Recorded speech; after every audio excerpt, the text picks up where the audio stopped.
Out there. No,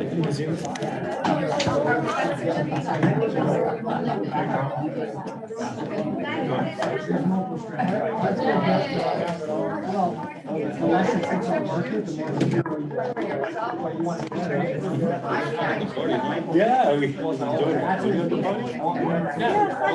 Hey guys, welcome. Hello.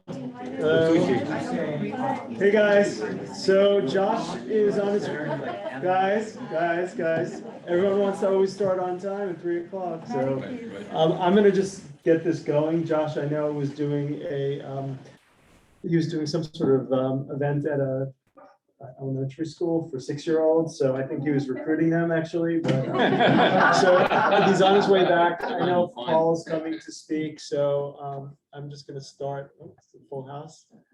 Heidi's here, everyone. How's it going? So Michael Rosales, the broker. Thank you.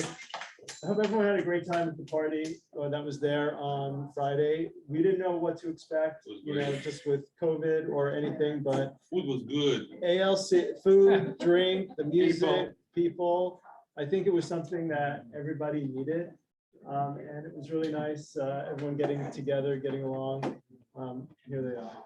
So, big shout out to the ALC who put everything together. Fantastic. Literally in like probably 2 weeks. I think everyone had a great time. Right? It was the best party It was ever. good, That's what yeah. people told me. Yeah, no, I mean, everyone had a great time. It's good, right? The So, view, house, I'm telling you, people, it was all good.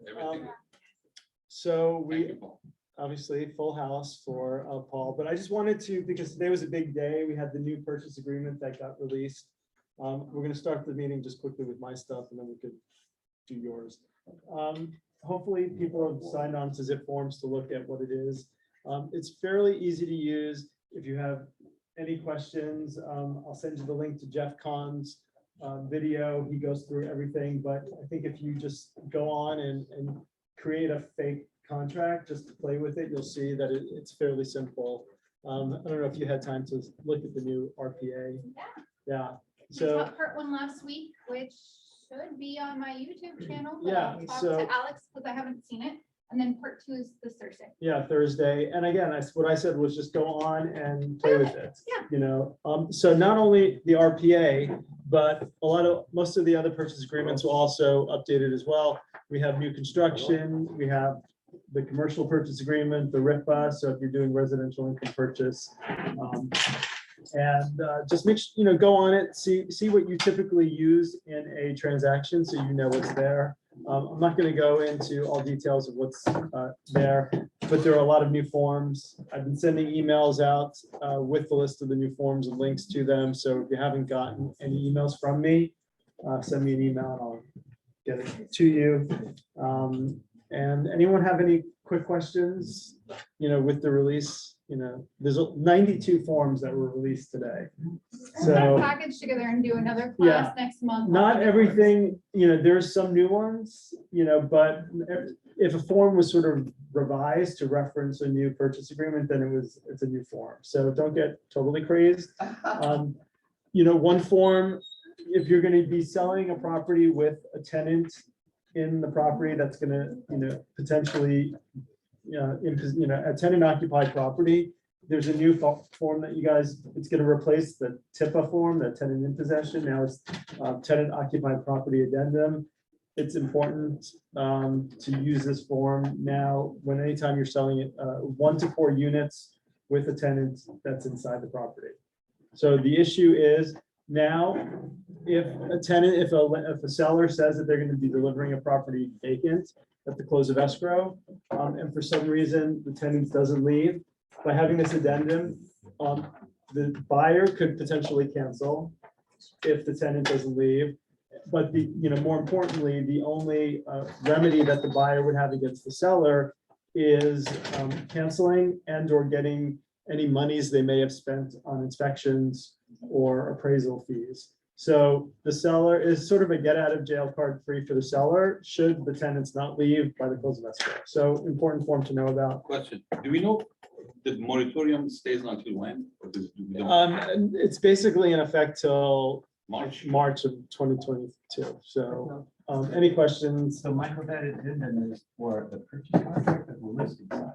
This is, if you are, well, I mean, it's either, it needs to get incorporated into the agreement. So if you know that there is a, if you're writing an offer and there's tenants in there, you could include it with it. Or if you're the listing broker, listing agent, do it in a counter offer. So, all right, I'm gonna just, I know we have a full house, so.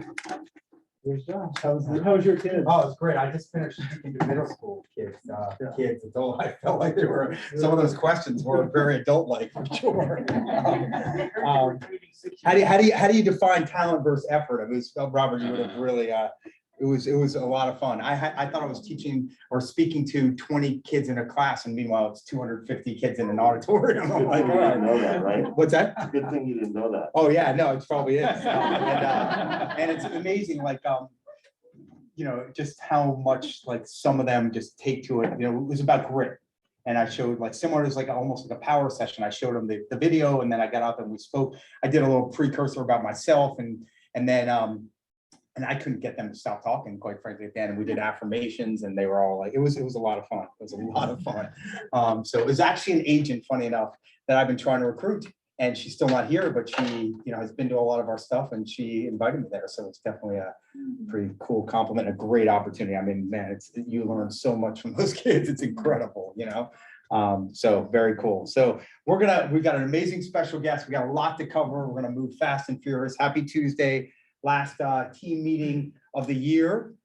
Pretty amazing to think about that. It really is. What an amazing year. And I'll share with you guys the results, which do not include January yet, but really just so proud of what we've done. And I also want to acknowledge the party. Many of you were there, some weren't able to make it. It was absolutely amazing. I got nothing but incredible feedback. And once again, just want to thank the ALC, the Agent Leadership Council, for putting that all together. A ton of work and effort went into that. We made that decision not much more than a month ago. So even that much more work and effort, and really comes back to environment matters. And couldn't be more proud of what we've created here. Also, just want to say happy birthday to Janet. Yes. Oh, yeah. Yes. I'm looking at you. And so I'm going to just start off. I always do a little piece. I'm going to move through it quickly on standards. I'm just such a big believer in standards. As one of the sort of taglines for this office is, world-class standards creates world-class culture. And I really, really firmly believe that. Transparency, authenticity, diversity, humility, collaboration, action orientation. Those are the things that we represent here. And that's what elevates all of us, at least for those, I would say, that are engaged. And I'm preaching to the choir because you guys are the ones here. So, and the ones on Zoom. So next slide here. They are a compass, a blueprint for your growth and development, right? Your standards. So do you know your standards, right? Your standards are your values, your beliefs, right? And are you firmly clear on what they are, and do you live by them, right? Because that's what a standard is, a commitment, right? I love this quote: success is a personal standard, reaching for the highest that is in us, becoming the best that we can be, right? Zig Ziglar, many of you guys know of Zig Ziglar, obviously just a major guru on personal development and leadership. They are the expectations you have of yourself and the commitments that you make to yourself and to others, right? I always come back to commitment, right? We're all capable of unbelievable things with commitment, and commitment ain't easy. But with commitment, that's how we grow, that's how we evolve, that's how we achieve. Any quick feedback? All right, you guys are befuddled here. All right, next. Holiday mode. Yes. Next slide. And I always say, change is imperative for growth, but change with an expectation of more, right? Change for the sake of change makes no sense, but change with an expectation of more is the key to life, right? Are we willing to adapt? Are we willing to change with purpose, with conviction, following the standards that we have, right? Raising your standards, hopefully every day, every week, whatever, you guys are perpetually raising your expectations, right? Because if you're growing, you should always aspire for more, right? Perpetually raising the bar, right? We're always hopefully running our own race, running our own journey, and trying to get a little bit better every day. And that's a derivative of our standards, right? Values, habits, and again, environment. the people you choose to surround yourself with, those, do you have standards for all those things, right? Because we all have limited time, and how do we use it most effectively? And our standards make that determination as to where our time and effort go. Last one. Right, your achievement is a direct reflection of your personal standards, right? And it comes back, I'm such a big believer, and this is a big thing I talked about earlier today, it's just personal responsibility, agency, right? Life is not fair, right? The sooner we all accept it and make the most with what we have through our actions, through our standards, through our commitments, that's when we achieve at the highest levels, right?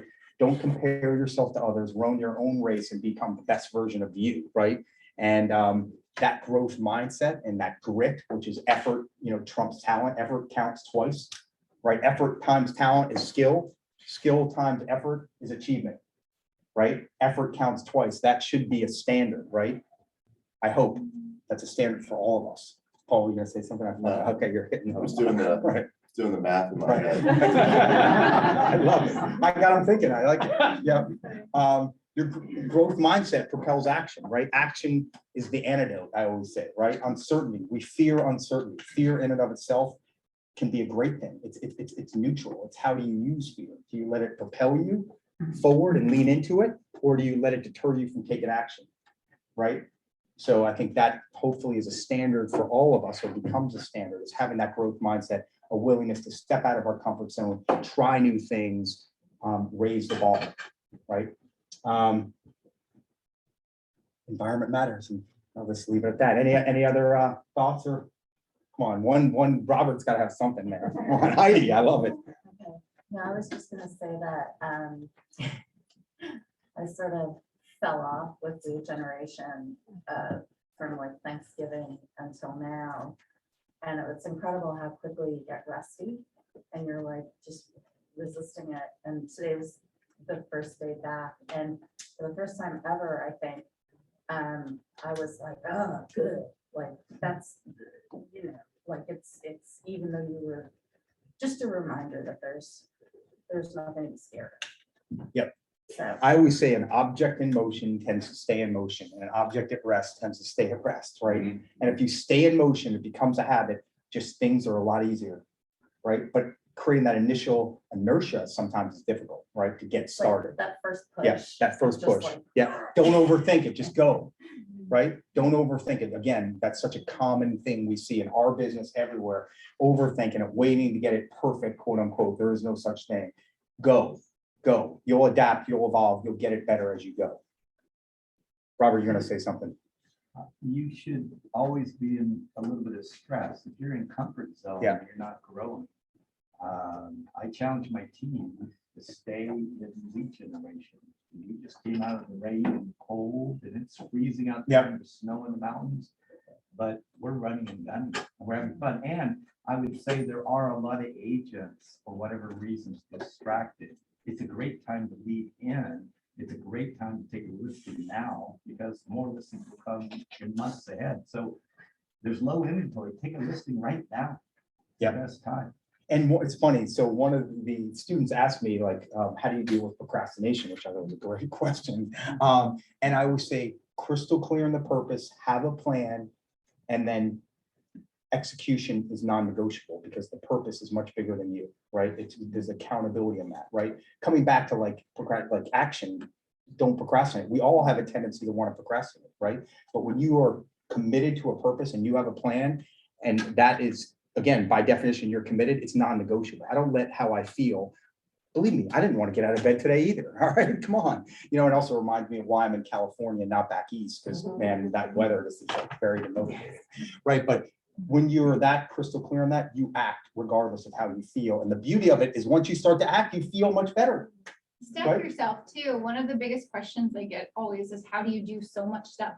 Well, I'll tell you, I'm just like everyone else. If I set up 2 or 3 things for myself to do, I might get 2 or 3 of those things done, sometimes just 1. If I set 20, I might get 22 done, because I don't have an option. I don't have time to think about how I feel, what I want to do. That's a I great make a point. plan and I get it done. Yeah. And then I feel so good about it.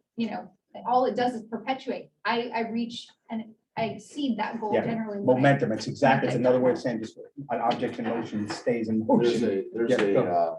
There's a Great great point. metaphor for time and work, which is smoke in a room. And the smoke is the work, right? And the room is the time. So if you have some smoke in a large room, it just expands to fill that room. A little bit of smoke in a large room, that's a little bit of work and a lot of time. And I'm certainly guilty of that.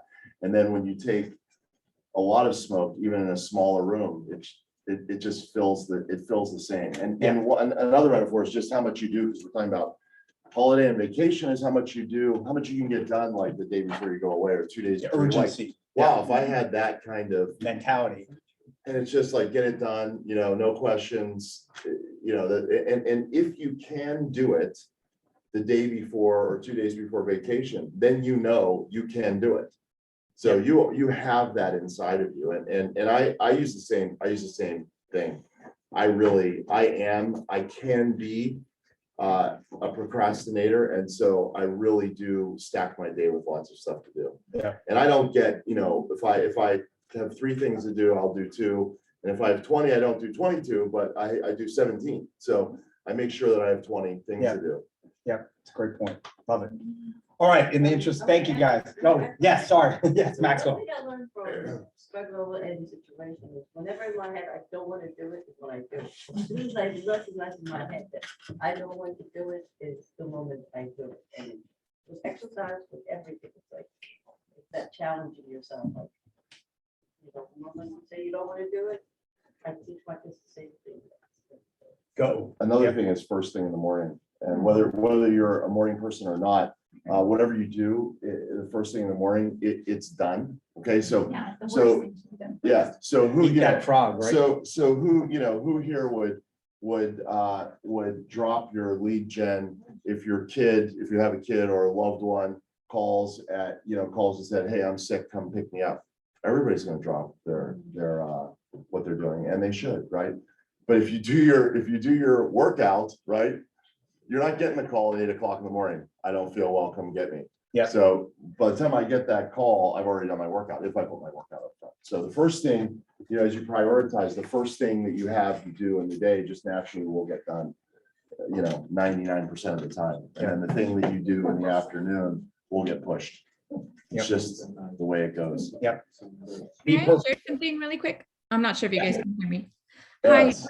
so this all has to do with everything that we're talking about right now. One thing that I've done for myself is I've actually tricked myself into believing that I don't have a backup plan. So I procrastinate a lot. So recently what I've been doing for my own self is I just pretend like my backup plan or my support net isn't there. So I have no choice but to fight or flight. I can either give up on my goals or I can get my butt up and do what's necessary. And one of those is joining your office. So yeah. Thank you. Awesome. Thanks, Elisa. And Josh, I definitely play like we don't have a safety net. And honestly, I feel like it's because I don't.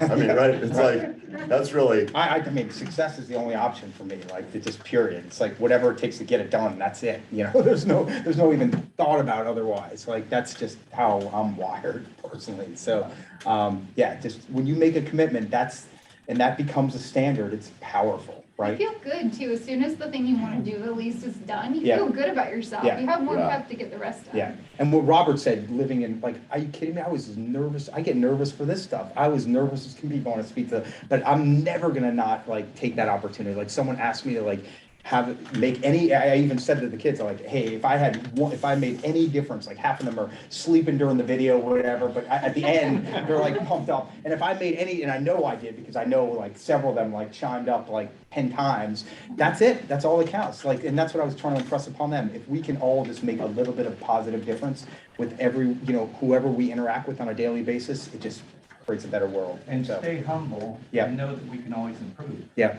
We can always improve. Always. We're never gonna hit our best. yep, We keep trying. No matter how great we are or not, whenever you reach the point where you feel like you know it all or have it all worked out, you're done. you're done. It's over. I mean, in terms of your growth is over. The more you know, the more you realize you don't know, which is totally For sure. true, All right, we're gonna move on here. Whoever is manning the ship. Okay, so we have an amazing birthday woman who's been here less than a year. Less than 2 years. Oh, I can't. Less than 2 years, still very new, amazing energy, just an amazing person, very engaged, always has a huge smile on her face, always about coming from contribution, very involved in philanthropy. Son who just went to Israel, just an inspiration to me personally, and I'm sure to many others. So Janet, congratulations. Come on up. Janet just completed our mentor program.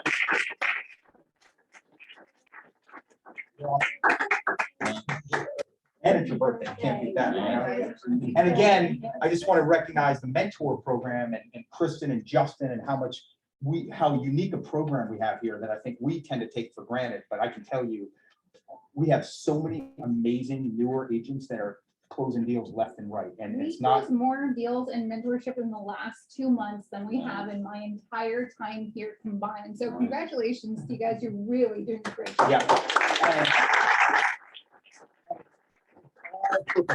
Like, the quality that these guys bring to the table is unparalleled, you know.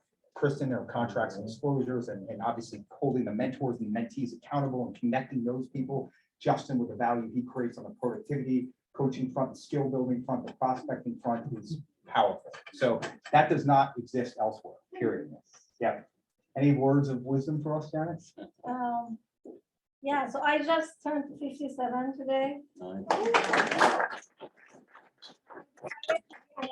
I turned 55 during COVID, and I called my friend Daphna, who works in this office, and she said, go for it, you can do it. And I took the exam, and July of last year, I passed the test and joined this office, and it's been an amazing experience. I've learned so much. Everybody has been so helpful, so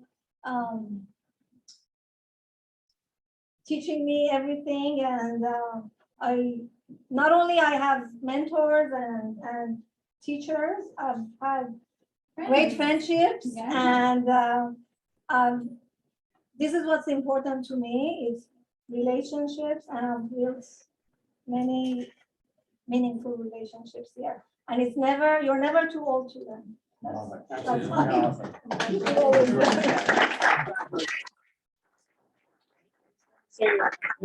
I want to say a few words about Janet. You knew you weren't gonna. We did this backwards.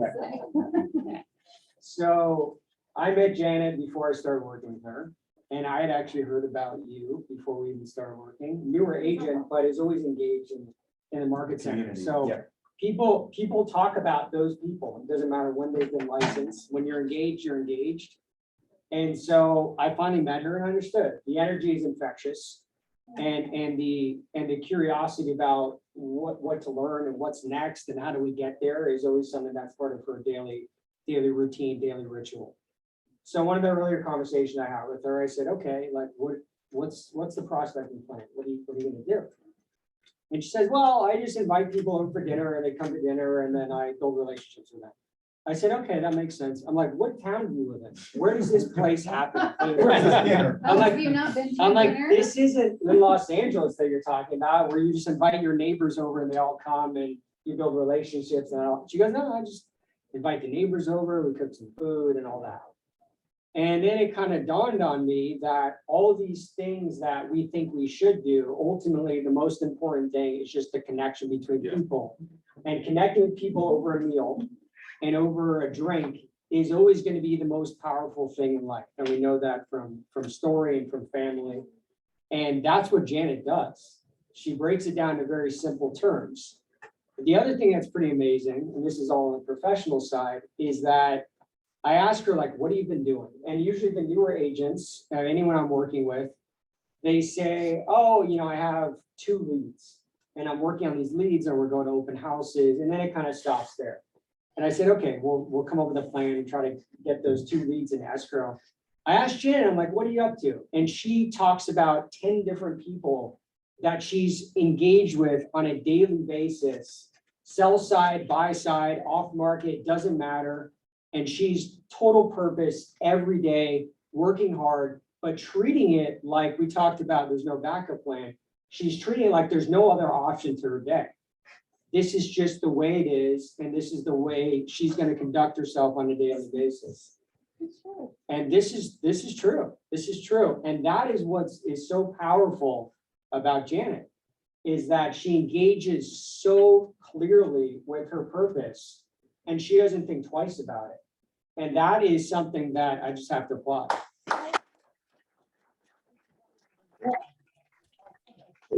It's very natural. you know? Totally natural. When you have those natural patterns and Yeah. you have that Habits. type of a habit and traits and personalities, there's only one place you can go, and that's continued success. Yeah. And that's what she is and what she'll continue to be. So They're that's- awesome, Janet. I hope I learned something. No way, just keep being you, it's simple. You And know? everybody's invited to dinner. That's good. Good. Yeah, Nice. yeah. I feel very blessed to call Janet a personal friend as well. And as much as I taught her, I feel like she taught me just as much. Her happiness, her drive, her kindness is infectious, which we all know I'm not always. So very good example for me to be a bigger and better person and genuinely warm the way you are, because people just gravitate toward you and it's not by chance. Yeah. So thank you very much for everything you've given back to me as well. I always say leadership is about giving with no expectation of anything in return, and Janet is like embodies that entire There's concept. too much. Yes, love it.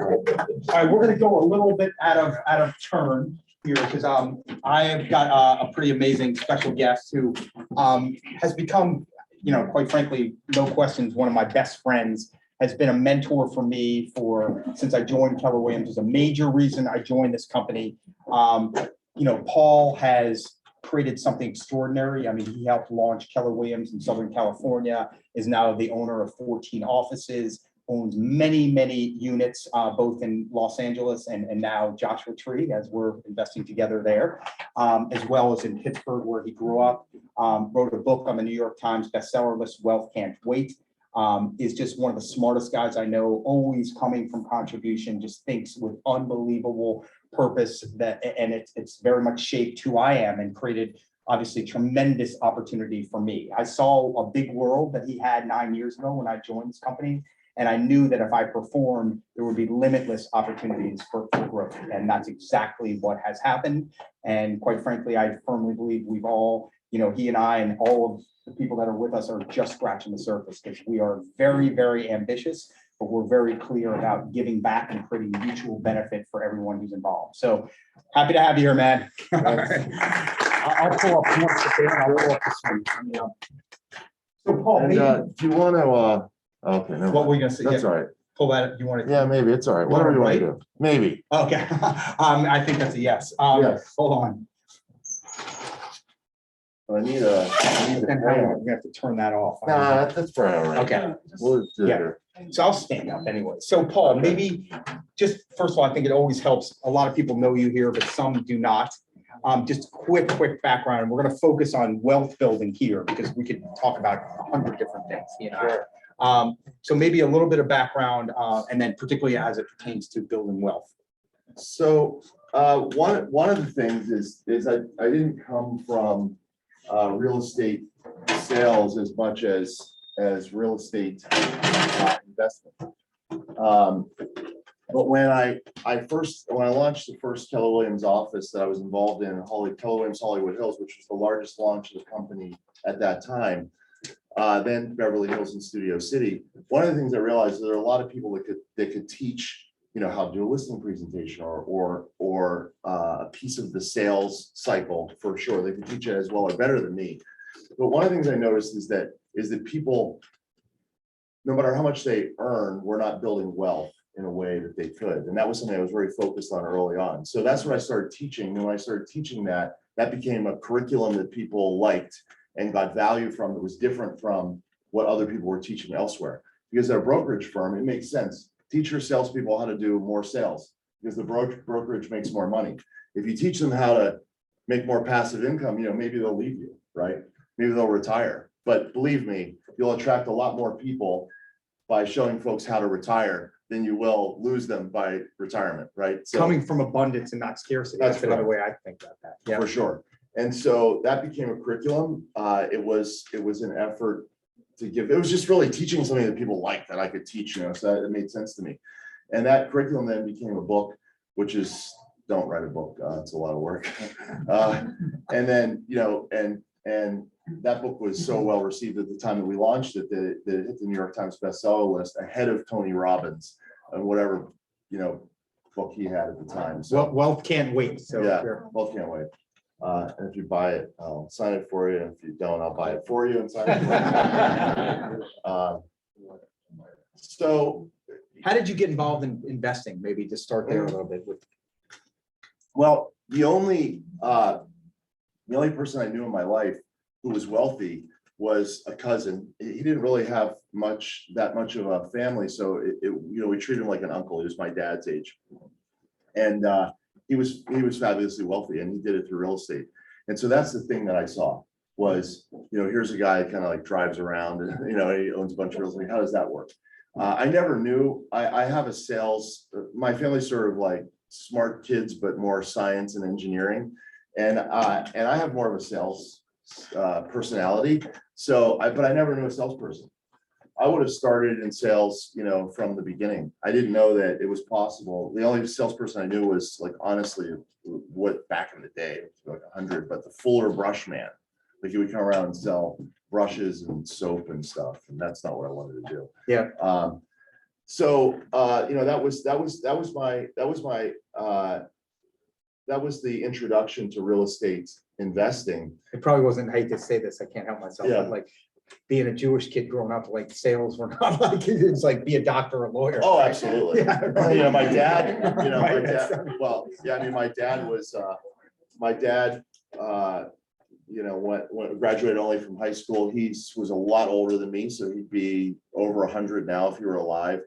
And he grew up during the Great Depression and literally lived in a tent his last 2 years, took a bicycle, rode a bicycle to high school in Pittsburgh. Yeah. So today's a sunny day in comparison to many of the days that he rode his bicycle to work. So it's very different. And to be honest, you know, he really did come from a scarcity mentality. So that was it again, with a sales personality. I have 4 siblings and it freaked them out. And me, I was like, I don't want to hear another story about the Great Depression, you know, like not interested. But that was sort of a resilience that I had early on. But he was in the parking garage business. And I grew up in a parking garage in a medical building. And we saw the doctors coming in and out. You know, you want to be a patient, or you want to be a doctor. That's the only 2 people we saw. So, you know, 3 of my siblings were doctors. Yeah. Yep. And I couldn't sit still long enough. That's what I wanted to do. I couldn't sit still long enough to figure out how to make that work. So coming back to like you and like you guys started to invest in syndicate, if I remember. Correct. Yep. And we did syndication. You know, I realized that people, you know, people have all sorts of different levels of knowledge, and syndication just means using other people's money. So just say that again, that's because I it. think a lot of people. So like- syndication is investing in real estate where you use other people's money. And one of the things I'm doing now, because I have more time to focus on my own offices, is going out and doing wealth building panels where I'm not teaching the whole thing, but I put people up there who are really great. And I just did that recently at another office. We'll do it here. It was phenomenal, but these people were like talking, you know, syndicating major deals. And so I offered just to teach like syndication 101. What does that look like? Like, what are the basics? So you come in at the front end of the class. By the time you leave the class, you at least know what a syndication is, like guaranteed what's a typical deal look like. And a lot of people like that. And I will definitely do that in the new year for sure. So So how did you guys get started? So anyway, we syndicated because we had no money. So we found deals and deals that we thought were really good deals. So that's really, Yeah. like, And we had no really money. important message. Now, interesting, okay, as we grew that business, and as I grew in my career, I was like, well, investors are a pain in the rear end, right? Huge. So as soon as I have money, I'm not going to syndicate anymore. I'm going to use my own money, which is exactly what I started to do. And if I had a redo or I were to give advice to other people, some of the most successful people that I know that have, 10 times the wealth that I have, they definitely can afford to do their own deals. They still syndicate. They just they use some of their money in many, many, many deals. And they use that leverage. Yeah, and they use that leverage. That's correct. And what I learned from that, frankly, again, very consistent with the sales personality, was if you ask me, what do I want out of a real estate investment? My answer is great return. What else do you want? Great return. What I'm like, give me a great return. I don't need anything else. It's not what investors want, believe it or not. Investors, or what must you have? The only thing I must have is don't lose my money and give me a great return, period, full stop. And that is not really what investors want, must have. What investors must have is a decent return. All of my deals were great return, right? A decent return and solid paperwork. And you can get mad all you want, right? Because I promise you I get mad. My investors are all mad at me. Can you elaborate on solid paperwork? Because I think that's a big part of what that means. It would be, you send them a statement every single month. You have full, you tell them what's going on all the time. It's not what I want. As long as, if I'm in business with somebody and they're doing a great job, I don't need to know all the details. But people are different, right? And a lot of times the investors that you have, that's what they want. Yeah, like I said, you can get mad at it if you want. Like when they had the Bernie Madoff scandal or whatever, I'm like, how is his paperwork? His paperwork was A+. That's why, the sheep followed him off the cliff, and you can say that stuff all you want. But the fact of the matter is people want solid paperwork. Yeah. And I didn't have that. So now with my more mature brain, what I'm able to do is say, okay, well, I have the deal. And now, like, every so I have a new word. It's not a new word, like a new word that I'm using, and it's discernment. And discernment is picking between like one deal and another deal. It could be between picking one relationship and another relationship. That's a pretty important tool.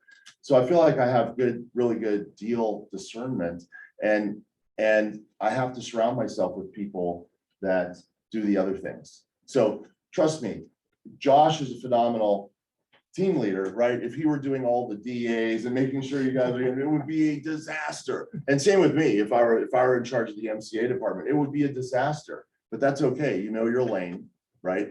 And you stay in your lane, you excel at your lane, and the things that you don't excel at, you find great people. And you have a lot of self-awareness to understand that. And you have accept to, it. Yeah. And don't take it personally. I took it very personally when my, investors mad at me, like, are you kidding me? It's a 19% IRR, How can you be mad? Well, I give you a lot of funny scenarios why they were mad. Yeah, because they didn't even necessarily know, because they weren't seeing they weren't seeing the data, Correct. right? And and the truth is my investors were friends and family. So I just had friends and family mad at me. I'm like, and then I get mad at them. Yeah. Instead of being like, right? Like, okay, let me fix this. I just get mad at them. Yeah. That was my solution. So tell us a little bit about, first of all, just a quick synopsis of like your portfolio, which I think would be helpful. I think when you're always good. Yeah. Again, sorry to say, I wish I should have a firmer grasp of that. One of the worst examples of that is I bought a piece of property in LA. And I don't recommend this approach necessarily, but I bought it together. I took Eddie as a minority partner. Eddie's his childhood friend, and Eddie would have all the data. Yeah. So again, Eddie coming would have back to all the like data, having good partners that do what they do well. Yeah, and what I would do is when Eddie would come in town, we would like drive around the different stuff that we had bought and look at it. And he would come in town, we would do that. And I always had thought that I had bought the building next door to the one that I bought. Because I had never been there, I never did the walkthrough. It was managed by my executive assistant. And Eddie was like, what, it's 5 units, but there's only 4 garages. I'm like, dude, I don't know where the other garage is. Right. And then what was, realized it was it wasn't the right. it was the next door. And the reason why was because I was looking at, it's rent control, right? And I'm looking at how many vacancies, how, what's the upside possibility, all that sort of thing.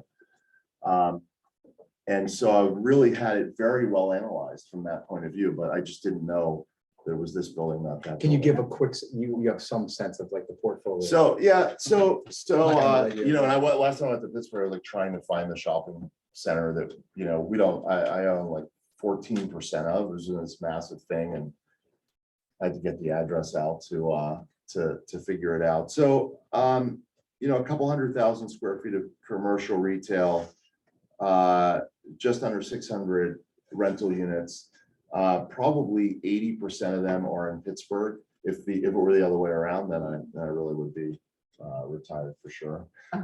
Because real estate appreciates a lot better here. And I could go, you know, I love to teach and talk about this all day long, right? Because I just did an analysis with an agent about where they were going to invest. And the agent was saying, you know, well, I'm looking at Georgia and Arizona or something like that. And she's like, I just can't find the rate of return. There's no rate of return in LA, so I've got to go elsewhere. And I did a podcast on Bigger Pockets where I explained that my 3 rules of investing, where I've never lost money on a deal in 25 years. And one of them is you buy where you know. And I really only know Pittsburgh and LA like the back of my hand, or as much as I would. And you get into trouble when you invest in places that are out of town. Now, fabulous billionaire investors or whatever they're investing, where they find the best pockets for investment, but there's plenty to do right here.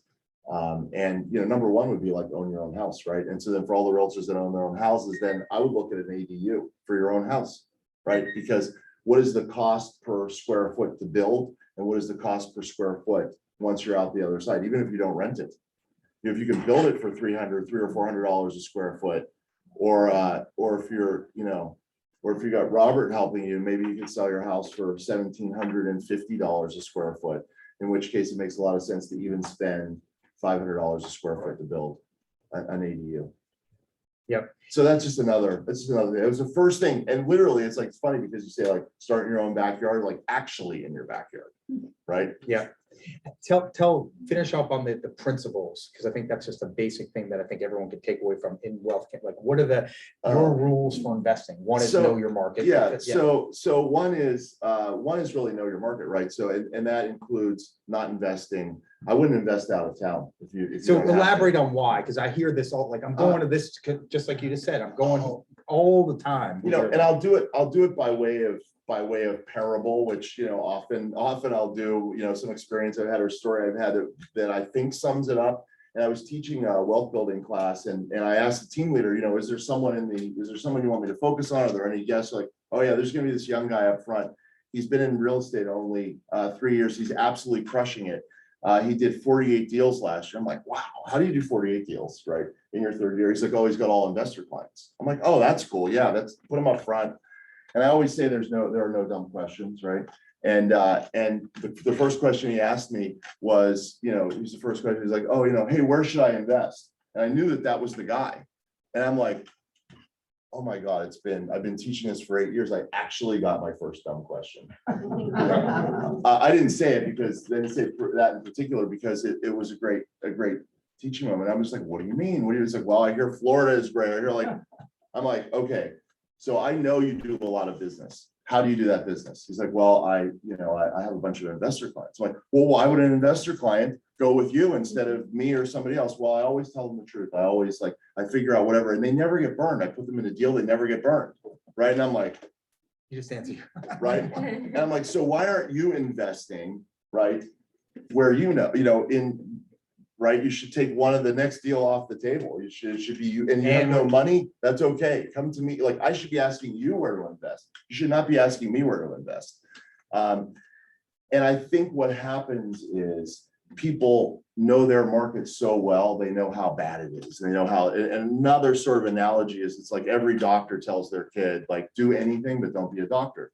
Right? Because the school is so long, it costs so much money, you know, the insurance thing, reimbursement, doctors making, you know, a third of what they normally, you know, right. And if I was trained as a lawyer, I actually would tell my kid, don't be a lawyer. Don't be a lawyer, right? So it's like, you don't want to invest in your area, but that's really where you have a great specific advantage is finding that deal. And then if you find that deal, you definitely can find money for that deal for sure. Yep. Yes.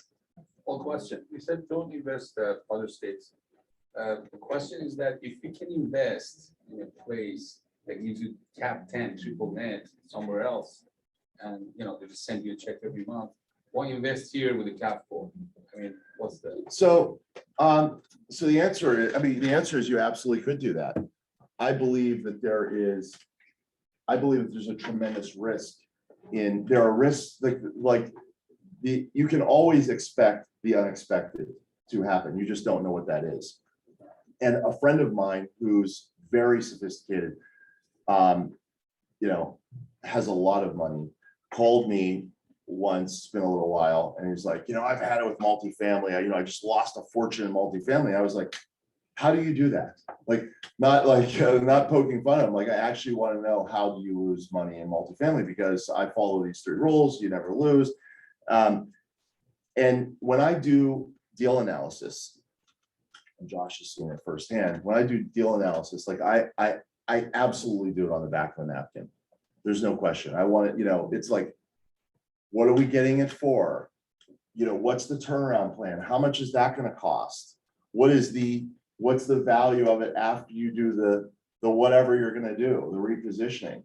To the point where when I get these packages from commercial realtors, I can't even read them. I'm like, I feel like, I know I'm not dumb. I know this area. Why is it that I can't figure out what these people are selling? The first sheet should say, here's how much it costs. Here's the opportunity. Here's what you need to do. And here's what you get out the other end. And the answer why it doesn't say that is because the deal stinks. That's why, right? So I have to go through all these pages, and there's a pro forma, and who's ever seen a pro forma? People don't write pro formas that are bad, right? You write a good pro forma, right? I've never been pitched a deal where the pro forma wasn't excellent. Answer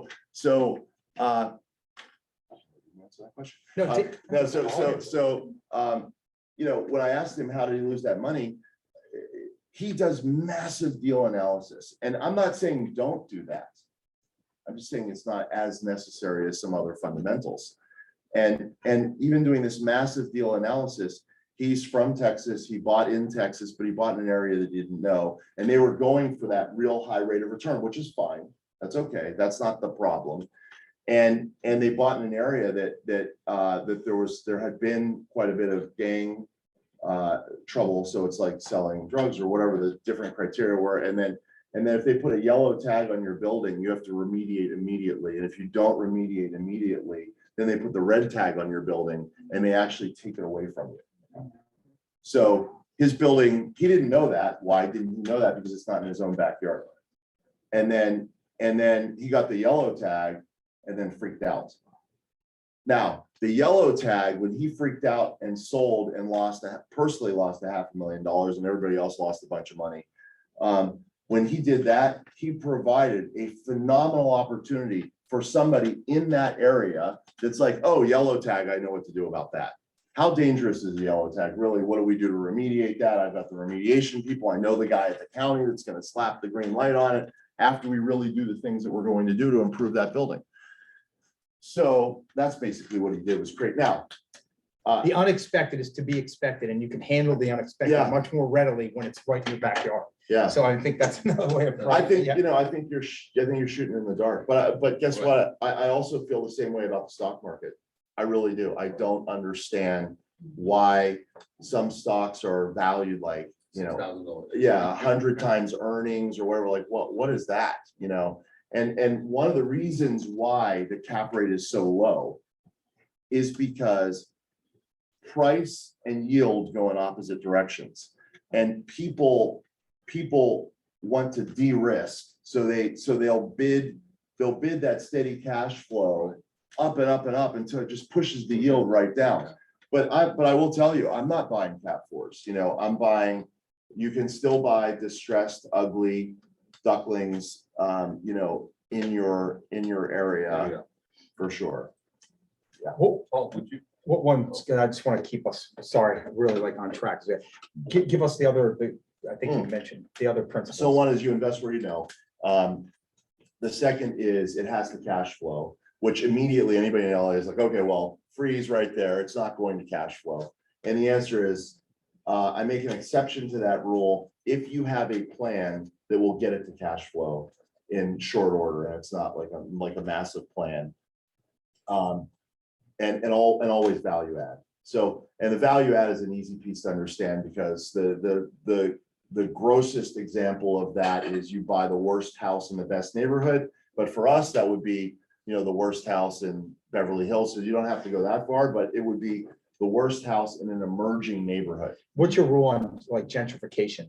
Like, there's a percentage that. Oh, yes, Yeah. I know what you're talking about. Yeah. So one of the things is, and it's so funny because you can see it happening a mile away, is that I have bought in places where I just knew it was going to explode at some point in time. And again, how do you know that? Because it's very familiar. to Well, most, it's so- very familiar. So, it was in Pittsburgh, it was a long, long time ago. And there's the downtown area that was really growing. And then there was what they call the Civic Center, which are all the universities and hospitals and that sort of thing. And there was just like this little strip of land in between. It was absolute garbage, right? And I just knew that was going to turn. So I started buying some property there. The problem was 10 years later, it still hadn't done anything, right? So it had gone up a little bit. So I'm like, I've had it, I sold. And so I was able to keep my streak of never losing in real estate. But so I developed kind of a new rule around that. And that is the sweet spot is somewhere between 25% and 60 or 70% gentrified, right? That's the sweet spot. By the way, here's what it looks like, sounds like when it's already turned 25%. When 25% of it is already gentrified, everybody that knows the area like I do, because I'm buying where I know, they're like, are you crazy? Did you see what that thing sold for? People are out of their minds. That's the time to buy, right? Once it gets 70, 75% gentrified, the upside is already built in. So on my street on Berkeley, I bought it when 20% of the homes were completely, maxed out, beautiful, but 80% of them weren't. And now it's definitely 80% of them are. And so a lot, on the street above me, the lot alone sold for $4.5 million. Well, I don't know how to make that math work, which means that they're baking the upside into the sale of that land. For sure. So wealth with respect to real estate versus businesses and other, So again, this is not a, because you this is obviously not a have. do this, don't that, Right. don't do that thing, because my 3 rules, by the way, are for me, right? And they have worked for me. And there are a lot of people that are smarter and, do all sorts of cool things that buy in other places. But I would say, if you don't have more experience than me, these 3 rules will serve you, right? So what was the question? I asked you about how do you view? Oh, yeah, consider businesses versus real estate. So, I had this like epiphany. It does go back to the same thing of that real estate is such a safe buy that people bid the prices up to the point where it drives the yield down. And I had this epiphany because I was part of this group called Tiger 21, which is like the super wealthy person's club. And I was definitely the least wealthy in the group for sure. But when people went around and we would do a portfolio defense, which is where you go around and you talk about your business. And first part of it's qualitative, like how happy are you with your life? And the second part of it is so quantitative. Some of these people who are worth, upwards of $1 billion, like actually have like a seat on a consulting firm, prepare their report to present to our group. And one of the crazy things that I noticed was that business people, so people that had a business or were in business, they earned 10% of what their net worth was. So it's very simple math. The simple math is, okay, so this guy's doing his presentation. He owns a products company. This is a real person, so I can't tell you what product it is. You'll figure out who it is real fast. He owns a products company. The products company, he said in his portfolio defense, it's just been valued at $250 million, right? Lo and behold, his income is like $23 million. Very close. And we just go around and around. And maybe 20% of the people were real estate syndicators or real estate investors, and the other 80% were either product people or wealth hedge fund people or whatever it was. And when it got to the real estate syndicators, there was a guy who's 40 years old whose really true net worth was $150 million. And I'm like, okay, great. So he's gonna be making about 15 million a year. And he was making 3 million. And I'm like, oh, wow, okay, that doesn't make sense. Now you take the taxes out of that, you know, and I'm like, huh, okay. And then when it was the next real estate syndicator who was worth like $700 million, I'm like, okay, well, I'm waiting for the $70 million thing. And it comes out like 15 million. And I'm like, huh, you know, so it's like, we're not crying poor. This guy's not crying poor.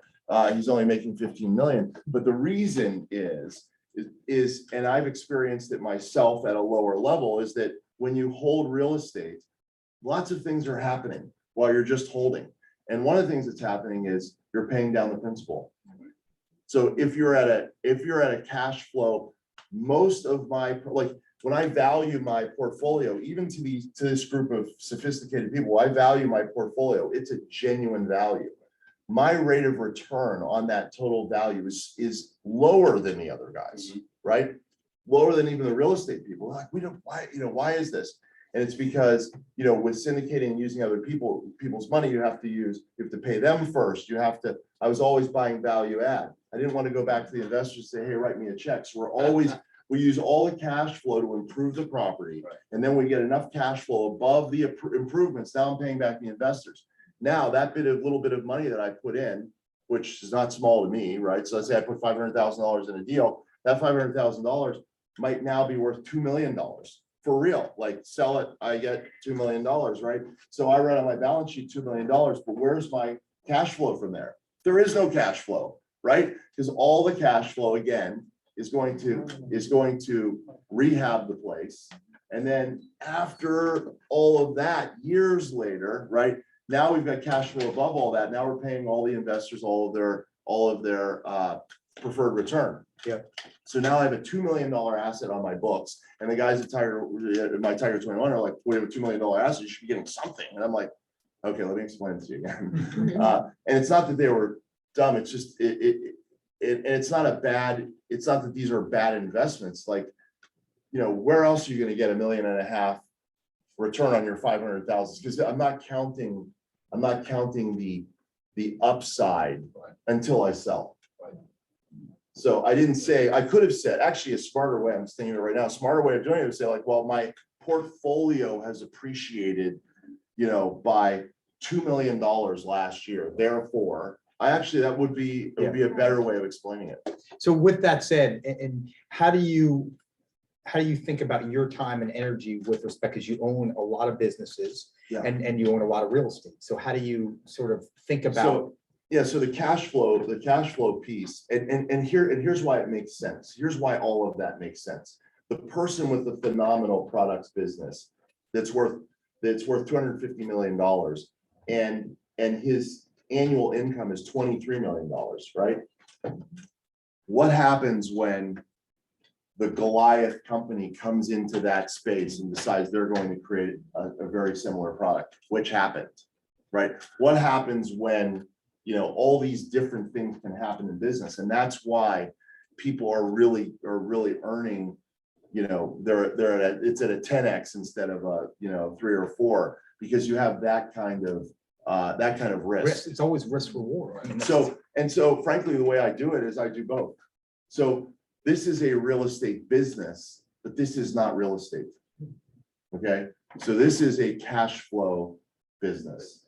And so the cash flow, the cash that I earn, frankly, comes from, you know, dividends from owning the regions and dividends from owning offices and working, you know, and a lot of my wealth stems from the real estate that I buy and hold. And if I had to live off the buy and hold, it would be tough. But then I look at the total number, I'm like, you know what, like, is this true or not true? You know, like, I would just take, like, I'm like, give me 75% of that and I'm out, you know, I'll start over. So there's a little rebalancing that you can do. And that's one of the things about a year end or whatever, you can look at the things, the time that you're spending or the assets that you have, where you're doing things, and reevaluate how you're going to do that differently. And I certainly have done that. So I used to run the regions, and I had a salary plus I had an earn-in. Well, the earn-in is gone because I earned in all I was going to earn in 25% roughly for each of the 3 regions. And the dividends that I get on that, frankly are very large, right? And I was spending all this time still running the region as a worker bee, right? And so taking that out, now I have time to do the things I love to do, which is work on my own offices, right? And work on some of the ancillary service pieces, like title and escrow primarily, and then also let's spend more time looking at investments, which I've done, and I think that those three things are already paying tremendous dividends. Yep. It's giving me time to do things I wasn't able to do otherwise, and it's more fun. I'm gonna give 2 questions because we got people waiting for the rest of this meeting and he needs to get out of here in a minute too. Yeah.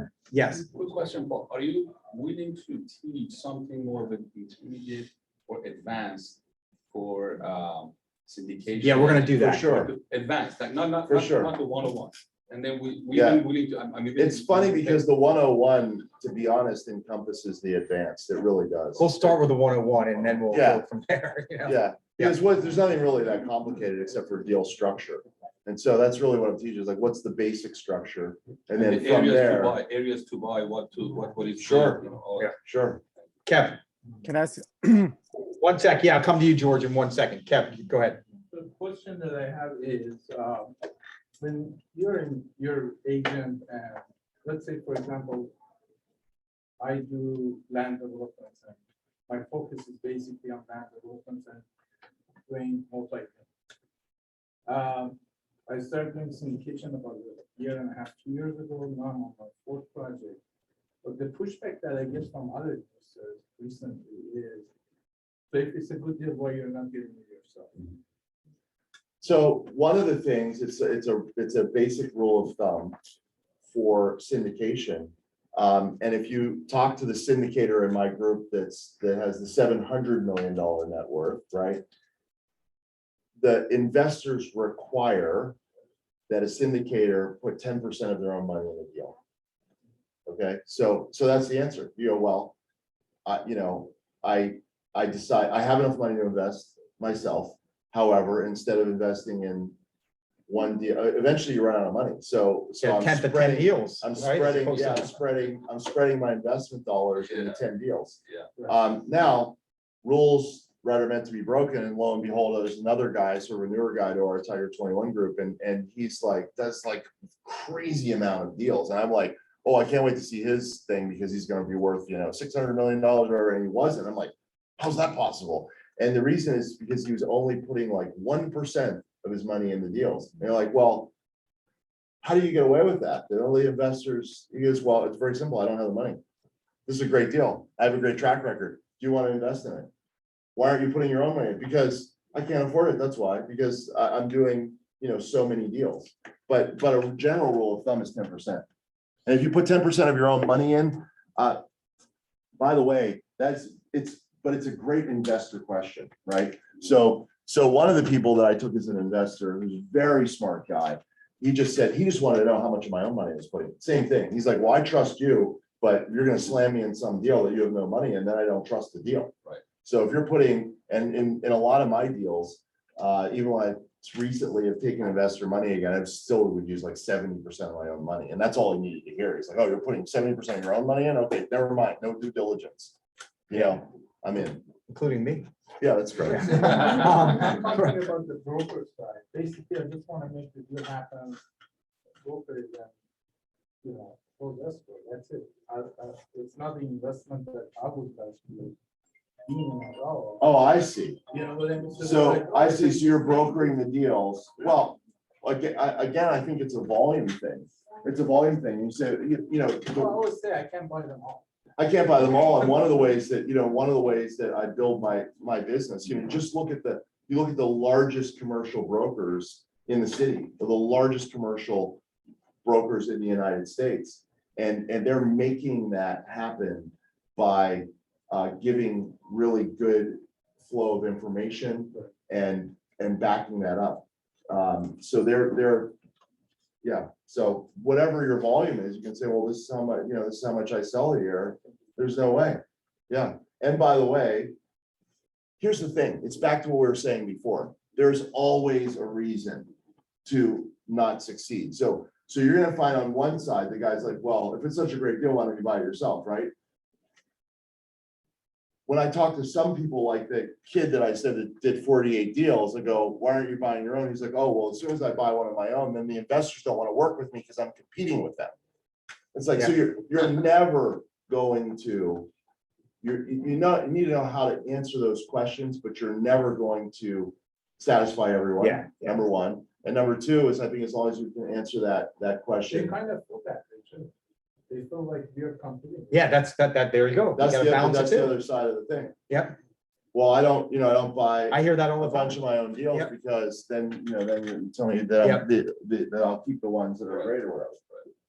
George, last, Something like that, yeah. George. Yeah, last- just have a quick question. I mean, I know Paul for a few, like maybe a few years, 5 to 6 maybe.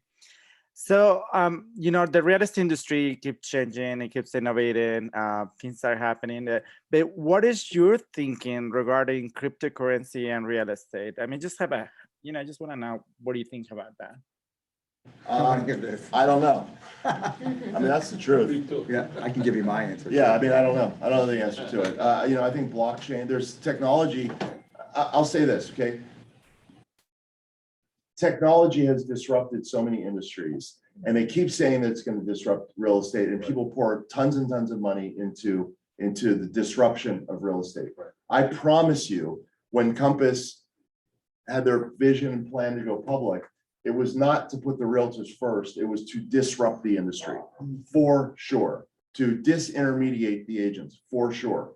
It's like Uber investing in autonomous vehicles. You drive for Uber, you're literally putting yourself out of business. Now, maybe an Uber driver is a short-term thing anyway, so not a big deal, but I don't like to liken our business to to being a surgeon, right? That would maybe be a little too grandiose. I will say this. For the vast majority of people, the purchase or sale of their home is one of the most important investment decisions that they will ever make, period. I feel that way about myself, okay? And I know the area I live in, I know the area I want to live in, and I will go to the area expert to ask, because I'm in real estate sales, I'm living in the area, I still don't know enough to even trust myself without asking a few other realtors who know the area. Real estate is too personal, okay? And so that's why the travel agent got totally pushed out by technology, because seat 7A on American Airlines, whatever, is the same as seat 7A on American Airlines. So I will literally go to the website that sells it to me for $1 less, okay? And that's an impersonal thing. Like, by the way, I'm disorganized enough that I'm the one guy that still needed a travel agency. I don't know where they went because I mess up all the travel, but other people seem to do it fine with technology. But a purchase of a home is different. And it's like thinking that that WebMD is going to put your doctor out of business, because what is every buyer going to do? They're going to come to you and they're going to go, I've looked at these 8 houses, I've already done your work for you. I tried that with my doctor, right? I went in, I go, I have this thing, and here are the 14 pages from WebMD. And he's like, you know what, shut up, sit down there, and a few other things. And I'm like, yes, sir. And I think you have to stand on that principle, because I believe it's true. And then the crypto thing, which is what he asked. I mean, I think, like, I have a lot of agents, not so much in this office, but they're all into crypto. I'm not going to make any, because I'm completely ignorant on it, and I stick in my lane. I mean, I think that's my best thing. Like, you can't, opportunity cost of your time and energy. Yeah. I watch some friends and they're like all engaged in crypto. I'm like, good for you, because I'm doing my thing and I got plenty to do. Yeah, the one thing I would do, which I often do, is I find somebody that I think really knows what they're doing. And then I would invest a small amount of money alongside of them. And I had, I tried that or whatever, but that's what I would do. But, to try to be the expert in everything is just impossible. You can't do it. You can't do it. And, to end, one of the things that Josh talked about when he started was grit. And grit grit just can't be, it can't be underestimated. I always tease Josh about that. That's what keeps him on the game, right? So you've got like, what are the things that you need to be successful, right? So like experience or execution, right? Knowledge. Oh, boy. So experience, right? Does that work? Yeah. Knowledge and talent. And I write them, and it's really more execution, right? Execution, knowledge, and talent. You'll always find, you can go out there, you can find a realtor, you can find a business person that, that is dumber than you or whatever, has less talent and is doing better.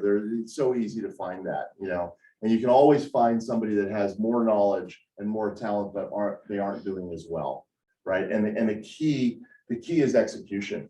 And it's funny because you talk about school kids, you talked about, use the word grit, and there was a woman who was so smart, like 10 or 15 years ago.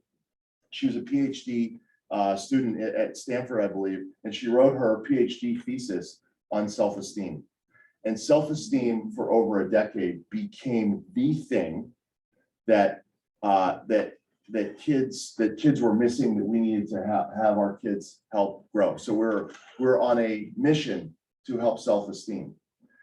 And self-esteem just means that you think you're awesome, right? And they did all these studies. It was part of this woman's PhD thesis, which then became the whole roadmap. It's like, well, you measure a kid's self-esteem at 4 and it's like through the roof, and then you measure their self-esteem at 12 and it's like down here, like we're killing these kids. We don't know what's doing it, right? We're killing these kids. So self-esteem is you just think you're awesome, right? But here's the problem, okay?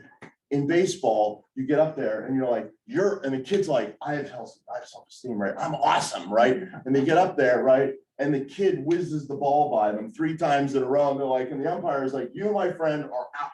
And he's like, but I'm awesome. I don't get it, right? And the same woman who did that PhD thesis, and I think it's Angela Duckworth, but the same woman who did that PhD thesis, 15 years later, after studying this, was like, wait a second, I was wrong, and came out with the concept of grit. And what grit means is, all grit means is like self-esteem is I'm awesome, right? Grit means I can finish the task. That's it. It doesn't mean you're going to get an A. It doesn't mean whatever. It means you can get out there and face the pitcher, and you swing 3 times and you miss 3 times. And the referee says you're out, and you're like, that's right. Yeah, and I think it may be Carol Dweck with growth mindset. They go hand in hand. Yeah, but and there's nothing like, and there's no substitution for execution, which is exactly effort. What it's exactly what Josh embodies more than anybody I know. I appreciate it. Yeah. All right, we're gonna move on. You're awesome. Thanks. Yeah. All right. A few very important things. Want to recognize our weekly production, which is amazing. Once again, we're back like killing it. We had I think a slow week, the week of Thanksgiving, which is to be expected. And now I'm not going to go through the whole list, but I'll give everyone a chance. I'm going to be posting on social media. That is weekly closings. Phenomenal. Congratulations. Next slide. Top agents for November, again, getting Chris Reese, amazing, David Bennett, Michael Eisenberg, Kathy, you're awesome, Kath, Vlad, Brian, Kev, awesome, man, Ab team, great to see you, Victoria and Mark, so amazing work, guys. Top teams for November, Mr. Jeff Yarbrough and his whole group, awesome, Christina and her partner Michelle, amazing. MS Property Partners, awesome job. Lee Zip and his team, amazing. And Ben and Zach, amazing. All right, next slide. So real quickly, get rid of this. Is this where this is coming from? So we can see this. Pretty proud of all this, as all you guys should be for sure. We have eclipsed all of our goals and we still have a month to go for the year. So you see the listings taken 100%. This is again through November. Closed units. We closed almost 1,100 units so far this year. We'll probably end, close to 1,200. Closed volume so far, we're at 1.6 billion. Company dollar, almost 4 million. Profit share, almost 700,000. Again, #1 in California out of 105 offices. Top 25 in the country out of 826, pretty amazing. And I have to say, I'm a little partial, but we're in California, and I would argue that we have a more competitive marketplace than many of our peers in other states. So Compass, quite frankly, I'm just going to be very authentic. This is their home. This is, and they've got billions of dollars behind them. So, and we're competing very, very favorably and then some. And then November 2021 versus November 2020, we're ahead almost in everything. And last November, things started to lift and we were doing really well. So really amazing story. I'm excited to share how we end the year in mid-January. But again, congratulations to all of you guys for your unbelievable commitment. And then the last piece is our cappers. We have an amazing business model, right, that allows you guys to have the opportunity to keep 100% of your commission, right? We have a cap commission structure, right? And the goal is to get as many of you guys to cap as possible so you can keep your money, right? There's no other brokerage provides that, right? Or we at least started that. A couple started to model and emulate us. So first and foremost, I want to thank and congratulate Jeff Yarborough. Jeff, you want to come up here? We need to get the caps back, where we order them. I don't know where they are. They're out there in the Port of Long Beach. You're off. So and you guys, many of you just heard Jeff at his class, which is incredible. I mean, again, one of the most valuable the feedback I got was unbelievable.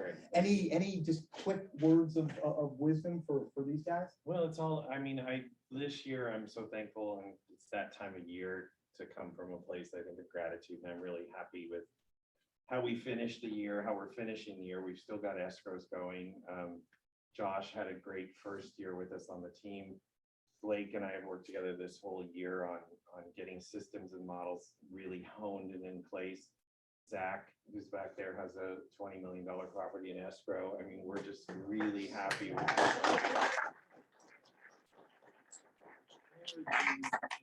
we're about to leave in 1 second because we're going to go have an early dinner together, but we're just on the path to a great 2022. Phenomenal. Always setting standard, the bar very, very high. So thank you.